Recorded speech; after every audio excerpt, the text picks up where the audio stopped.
больше слогов, вы можете перед прилагательным слово, как это? More.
Open your work page 33 and exercise 4. You must write superlative sentences to complete the quiz.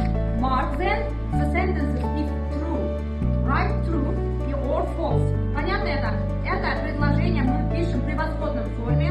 Потом это предложение, если правильно, в конце предложения пишите true. Если неправильно, false. Понятно это? Окей, thank you. Теперь сегодняшняя наша тема была понятна для вас. Если вот, возьмите, здесь пишите, что было понятно, что вам было трудно. Давайте пишите. Если все понятно, наклейте наверх дерева. Понятно? Пишите.